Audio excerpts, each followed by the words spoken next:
Diabetes é mais comum na população trans por causa do uso de hormônios?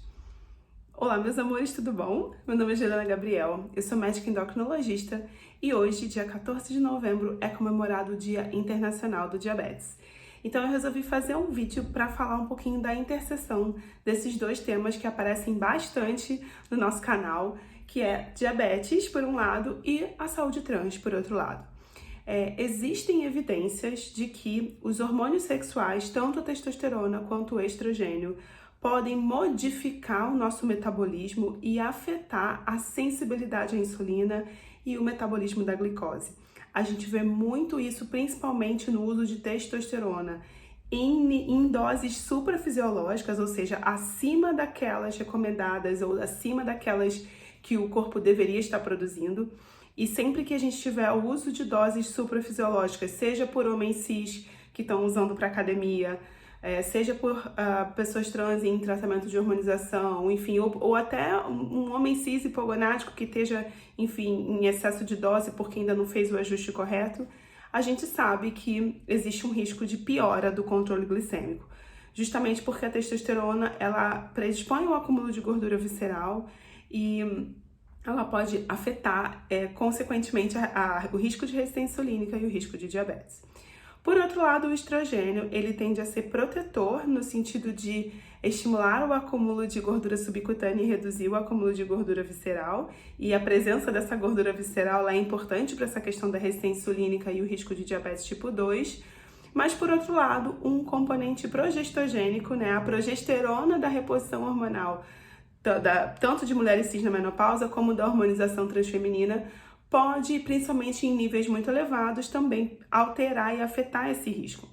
Então, existe a dúvida, o processo hormonizador, a hormonização trans, pode trazer aumento desse risco, uma vez que a gente está fazendo uso de hormônios e muitas vezes isso é feito de níveis suprafisiológicos?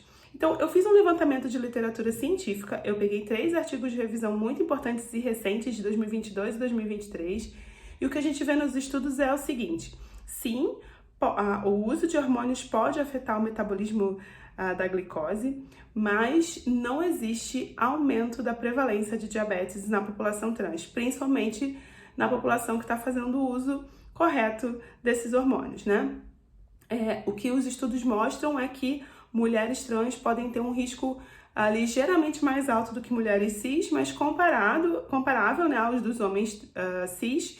E isso foi um dos 3 estudos que eu levantei. Os outros 2 não viram essa associação. E por que é importante trazer esse questionamento e trazer essas informações aqui para vocês? Então, primeiro, para dizer que a hormonização trans ela é segura, desde que seja feita da forma correta, na menor dose efetiva, com acompanhamento dos parâmetros de saúde. Segundo, para dizer que o hormônio ele não é o único nem o principal fator relacionado a risco de diabetes. Existem outros fatores que estão muito mais associados a risco, como, por exemplo, fatores relacionados a estilo de vida, nível de atividade, tipo de alimentação, fatores genéticos e de predisposição genética. E aquilo que eu sempre falo para vocês em vídeo, O hormônio que entra num corpo inflamado, num corpo já com exames alterados, ele vai ter um efeito diferente daquele hormônio que entra num corpo mais saudável. Por isso que é importante que todas as pessoas, independentes de ser trans ou não, ou de estar fazendo uso de hormônios ou não, todas as pessoas devem cuidar do seu estilo de vida, cuidar da sua alimentação, cuidar de praticar exercício, de evitar fumar, beber bebida alcoólica. Tudo isso a gente já sabe e não custa a gente lembrar, e é sempre bom repetir, Mas de uma forma geral, então, para a gente resumir o conteúdo desse vídeo, a hormonização trans por si só ela não vai mudar o risco de diabetes. É claro que o uso de hormônios para fins estéticos ou em níveis elevados suprafisiológicos pode afetar esse risco, mas não é isso que acontece na hormonização trans, E as pessoas trans não precisam ter medo em relação a isso.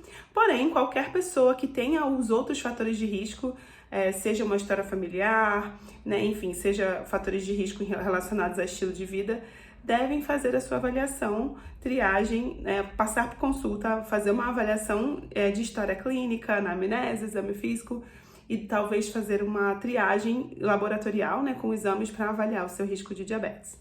Espero que vocês tenham gostado desse vídeo. Se você gostou, não esquece de dar aquele joinha pra mim, de compartilhar esse conteúdo para alguém que você acha que pode se beneficiar.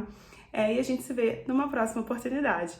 Um beijo para todos, fiquem com Deus e até a próxima.